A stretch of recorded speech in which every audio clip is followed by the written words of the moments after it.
thought I'd kick things off with a very important question, Kev. What's your favorite scary movie? What is my all-time favorite? I mean, naturally, I was a 70s, 80s kid, so The Shining was a gold standard. And it's crazy how it no longer is. I'm not saying like people don't like The Shining, but like my kid, I remember, asking her at age 17 or whatever, like, you see The Shining? She's like, no. Like, what? Like, it was required viewing when we were kids. So I love it, but The Shining is not a movie I could ever try to make. Although, if you look at Tusk, James Laxton was our DP. I kept saying, like, the whole movie, The Watchword, it was like, James, let's get as symmetrical as possible. Let's get it Kubrickian symmetry on all of these shots. So it doesn't have the feel of a Kubrick movie, but it definitely has the look was influenced by what Kubrick did. But I think probably the most influential horror movie in my life, I don't know if it's my favorite, but it's way up there, would be An American Werewolf in London. Yeah. I don't get to Tusk, I don't get to Red State without that movie because Landis and company found a way to do true fucking horror with the sense of humor coming along with it to deflate the tension. When the balloon got too inflated, they would make some sort of subtle joke or a comedic aside that would bring it back down. Then they could reinflate. So that's always been my lodestar for the type of stuff I make, hence Tusk. You don't get to Tusk without American Werewolf in London. So now that we've talked about it, I might watch that movie today. See, I know this is an amazing film. I'm a Nightmare on Elm Street guy myself, but no, they're great. And Freddie, man, I've saw yeah, every one of those, the first six in a movie theater in Atlantic Highlands, New Jersey, called the Atlantic Highlands Twin Cinema that I now own. That's called Smodcastle Cinemas. So I yeah, was I was there for all of Freddie, man. nice. I actually rewatched Freddy vs. Jason last night, and I haven't seen that in years. Like, I actually love that film. It's fun times, man. It's It's a really fun good times. film. I think it was kind of like the precursor to the sort of IP mashup world that we live in now. Do you know what I mean? Yeah, exactly. They were the first one. They built the track that we're Yeah, all running on. yeah, that's so true. So I mean, we got to talk about Dogma, of course. That's what we're here for. How does it feel? I mean, when the film was first released, obviously there was a little bit of controversy. You actually protested the release yourself, which is Yeah. amazing. How does it feel to sort of come full circle to this moment now with this gorgeous 4K restoration and the victory lap that it's currently enjoying? Absolutely lovely, man. And it comes at the right time. Like this is a movie that like I was celebrated for in the beginning of my career. And now when it feels like I must be at the end of my career and whatnot, like it's nice to see the movie had staying power. You know what I'm saying? Like Yeah. when we made it, I was thinking about the moment. I wasn't thinking about the rest of the movie's life. It was something I had to get off my chest as a young Catholic who believed in the organization, but like didn't understand why it was run the way it was and whatnot. And the last gasps of my childhood faith and whatnot. I was thinking about, I got to tell this story. I wasn't thinking about, will this work in a quarter century? So technically, it's 26 years. I know we keep saying it's 25th anniversary, but just like the Catholic Church, we stretch our truth a little bit. And it's astounding to me that the movie still plays. That has everything to do with an amazing, legendary cast. The cast so powerful that two of them aren't even with us anymore, and they're still iconic to this day. So, like everyone in that movie uplifts it because they were working on all cylinders. Nobody was paid for Dogma. It was like minimum wage scale. So nobody's there because they're like, I got paid a lot of money. I got rich. They were there because a lot of them were there because they loved Chasing Amy or worked with us on Chasing Amy. Some of them were there because they loved the material. Like Linda. Linda came for the ride, but she was like, I love the script. She was like, I know Catholic Church, and she's like, this completely works for me. So I wasn't sitting there thinking about this interview 26 years down the road. I was just thinking of the movie, making the movie, and all those people who gave us so much. Alan Rickman giving us a Rickman performance at discount prices. George Carlin lending us his iconography, his status in the culture, and playing a Catholic cardinal. Alanis Morissette, who is breaking huge with Jagged Little Pill. Yeah. playing our God, Ben and Matt as they were becoming the portmanteau of Ben and Matt, um, lending us their star power. Everyone doing it for the love and whatnot makes that movie what it is, and has kept it buoyed for over a quarter of a century, man. And blows my mind. I was out on the road with it in April and May. I toured it here in the States around like 20 different cities. And for how many people in the Q&A afterwards we'd be talking, there'd be people be like, this is the movie that saved my faith. Like it really solidified it and brought me closer to Jesus, my favorite movie. And then there are people who are like, this is the movie where I started breaking with my faith and kind of stopped going to church. It's beyond belief to me that the same movie could have two completely different effects on folks' spirituality. But I guess it's a testimony to the heart that was played in there. The guy who made this movie, who wrote it and directed, believed in everything that's up there. He wasn't trying to mock the faith. He's mocking the church maybe a little bit and the people that wrote the book. But oh my God, this kid, he believed in everything that's up there. He believed in heaven and hell and all that stuff that folks would write off as Christian mythology. So, because of that fiery spiritual passion, it plays these two weird different ways. And I would understand if it's a movie that brings people closer to their faith, because that was what I was desperate to do with the movie. My faith was slipping away from me. This was like, how couples, you hear about couples are drifting apart and thinking about splitting up. They're like, fuck, let's have a baby. That'll help.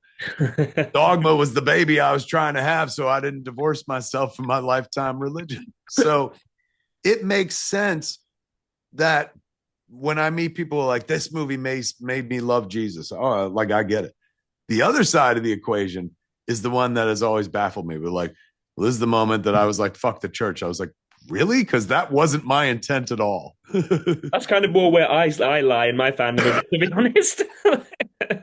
See, a failed filmmaker. If Chris Nolan had made this movie, they'd all be on one side. No, but isn't it good to have a bit of nuance, though? Isn't it good to have like I guess the two different flaws are factions? what people like, what make it beautiful, right? What is that Exactly. practice of like when a bowl breaks and you put it back together and it's the cracks that make it kind of unique and beautiful and shit. So yeah, when I was a kid, I was hoping for perfection but never trying for it because that would be too much work. But the older one gets, you realize perfection is not what makes people, and it doesn't endear a project to people. Chasing Amy has a moment that for the rest of my life, from the moment we put it in theaters or played it at Sundance until the time I die, there will always be somebody going, do you know you could see the crew in the windows in the rain scene of Chasing Amy? Like, and as the filmmaker, I'm like, yes, fucking, and I hate it, like to this day.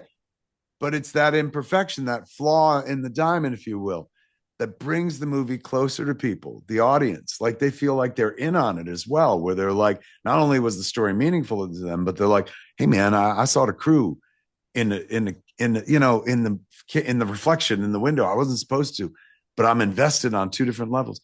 That kind of stuff builds like loyalty with an audience that sticks around to the point where you can release Dogma 25, 26 years later and people still give a shit, man. Like, so that's been everything. And watching the career over from the vantage point I've had over time, I wasn't planned for this part. I was always hoping to get here. I was always hoping to have years under my belt so that one day people would have to treat me seriously, even if they didn't like the movies and shit. Like, well, he's been around long enough. He must be what he says he is and shit.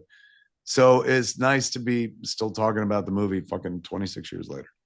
I mean, going back to what you said about the different interpretations of the film, I mean, really, the best kind of art is the art that can be taken on different levels, right? And can be interpreted in different ways. And so in that sense, and also, Dogma was the first Kevin Smith film I ever saw. So I would say it's perfect. I love it. But Rocks. my That is, introduction it's to it, true for so many. How old were you when you saw it? I was like 14, I think. So It's so funny, man. I was just talking to somebody else about it. Like that blows my mind because I was always making for movies for people my age, but who I was at that point. So when I made Dogma, it was my late 20s, and that's who like I'm kind of focused on. Just like Clerks is my early 20s, that's who I was focused on.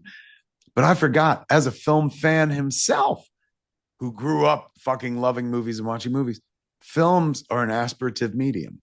So I wasn't intending to make movies for teenagers, and I was doing it. You know what I'm saying? Like, Yeah. thank God that, I was speaking on their level thanks to Jason Mewes, but that was not the intended audience. And over the course of my career, I've learned like that was a massive part of the audience and a massive part of the audience that has kept me going this long.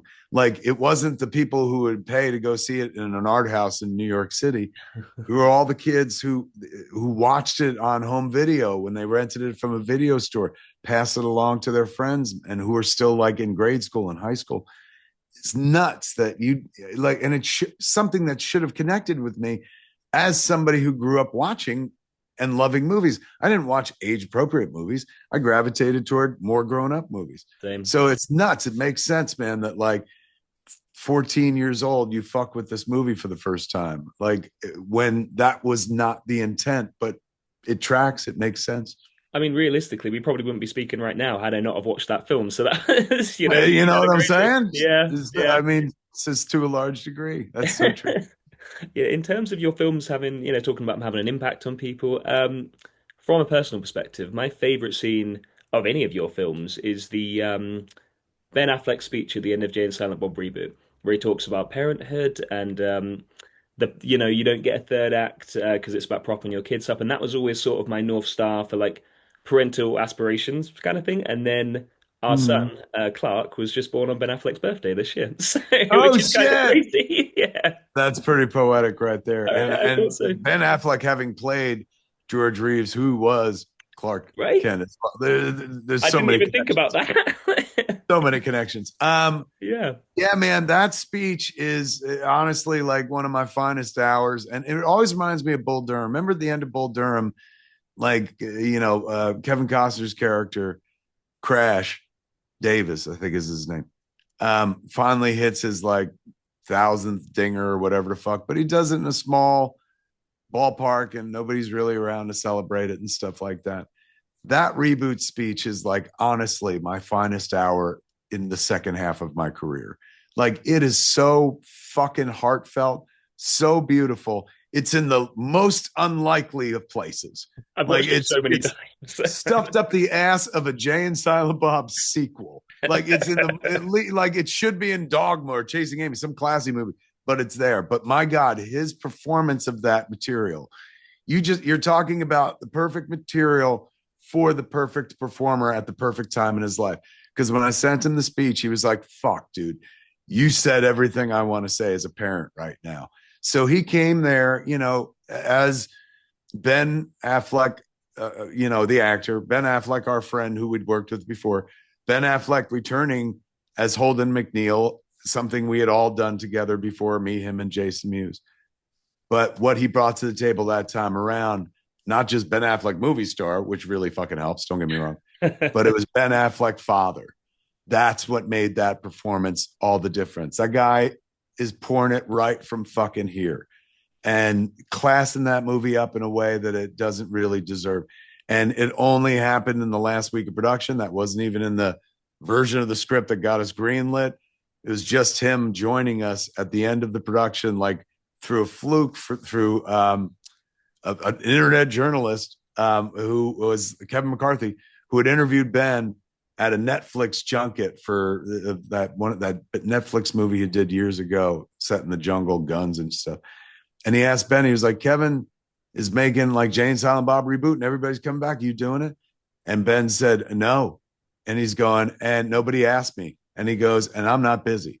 So everybody in the world reached out to me like, he said he's not busy. You should reach out to him. And I did. And then he was like, he was like, essentially, he was just like, I can't believe you waited this long. So he goes, who do you want me to play? And I hadn't talked to him in like 10 years at that point. So I was like, let me figure it out. And I figured out how to play it.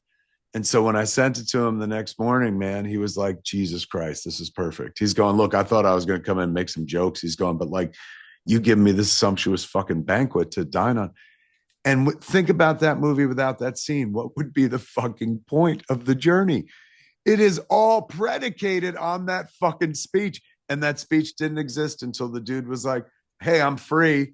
And I was like, oh shit, let's put Ben in the movie. It's Love funny how that. things work out. Yeah, thank Christ. Oh my God. The film is great outside of that. I do love that movie, but I love it personally, but that movie, that element of the movie transcends the movie itself. absolutely, Hopefully more people get to discover him rocking that fucking speech. I love that. It's great. So thank you for Thank that. Is have you spoke to Ben Affleck recently about any potential appearances in any future films or any Yeah, of Jay and Silent Bob? I'm gonna see him. Well, I mean, we've got the next flick we do is in. It looks like it's in March, and that is a Jay and Silent Bob sequel. Nice. Jay and Silent Same Bob here. Store Wars. So I'm. Is there a part for him? I mean, I'll for sure hit him up. I'm gonna see him in when is it? What is today? The 31st. So in about 2 weeks, I'm shooting a thing for this podcast with him. So yeah, at that point, I'll be like, "Hey, man, we're going back into Jay and Bob world," and I'll have to endure ridicule for a while. Like, I can't believe you're still fucking dressing up, Kev. He won't call me Kev; he'll call me Smiticles. But then at that point, once I endure the abuse, then I'll be like, "Will you come play with us as well?" That's I need very him to good to come hear. back for the Dogma sequel, though. That's what I'm writing. I was also going to ask you about that. Yeah, yeah. He not like I'm not like I need you for the whole movie and shit. I'm not unrealistic. But he plays a pretty crucial role in the flick, and I love it. It's as a Dogma fan, I love the role that he plays in the Dogma follow up. So I'm gonna hold on to my chits for that one, but that won't even be an ask because being in a Jay and Bob movie, that's an ask. Being in a Dogma follow up, I think he would be into because he loved playing Bartleby. It was a role that he sought and wanted and held on to and became famous just so he could play. So I think it'd be easier to be like when I see him. That's a good point. I'm gonna bring it up. Be like, bro, I am writing a Dogma sequel, and watch his reaction because I don't think his reaction is gonna be like, why? I think his reaction is gonna be like, oh my god, I want to be in it, and Of course. he for sure can be. He's got a production company too. Maybe I'll hit him up about Ars Equity making it. There we go. If that happens, you definitely fucking get a taste, Ben. I was going to say, I just a little bit Yes, pregnant. happened on your watch, for God's sakes. I've got the evidence, Kev. Exactly. We've been shooting it right here. Yeah. Co-executive producer There we go. Henry. There we go. See, my first. I'm an old school Ben Affleck fan. When I say old school, bear in mind I'm 34, so bet like Daredevil was my first. I actually loved Daredevil. I thought he was a great Daredevil, and that was the first Uh, place I saw you as well. and he treated it. Mark Steven Johnson treated that movie like so seriously in a way that everyone else would come to treat Right? the Marvel movies, but he did it at a time, and it was devoted to the source material, going to take specific imagery, going so far as to do that. And I'm largely unsung now because the Netflix version with Charlie Cox is so Yeah, mind-bendingly on point. But I thought Mark did a great job, and I thought Ben did a great job. I But really to love that show film. you how fast the world moves, nobody fucking thinks of him as Ben Affleck Daredevil anymore. They No, all think of him as Ben Affleck Batman. yeah, which This is guy got to crazy. walk in two worlds. He got to play two above the title superheroes in two completely in Marvel and in DC. It's Big superheroes as well, like iconic ones. It's crazy, but yeah, and the aforementioned role as George Reeves as Superman as well. that's true.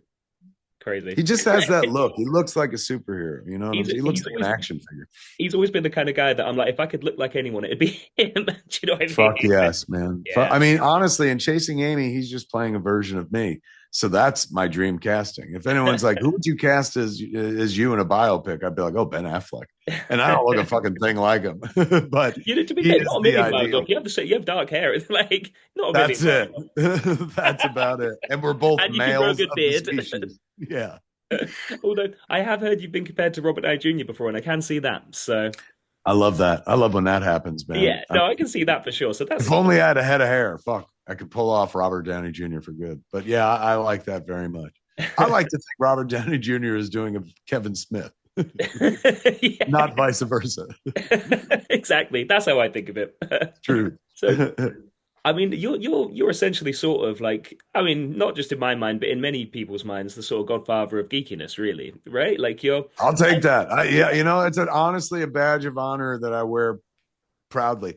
And even back in the day when people first started saying it, like that meant something to me because I did feel like an ambassador of sorts because I got in and the first thing I started doing was talking about the shit I love, not the shit I wanted to make. That was happening anyway, right? They were like, what do you want to make? But while I was making that stuff, I was talking about all the shit I love, comic books, fucking, this, that, the other thing. And so because of that, I've got bragging rights. I've been around a while, saying it for a while. And I love that. I love the fact that like consciously I went in there to proselytize, to sing, the praises of the Lord, and the Lord being Stanley. I just want going, going off on that sort of tangent.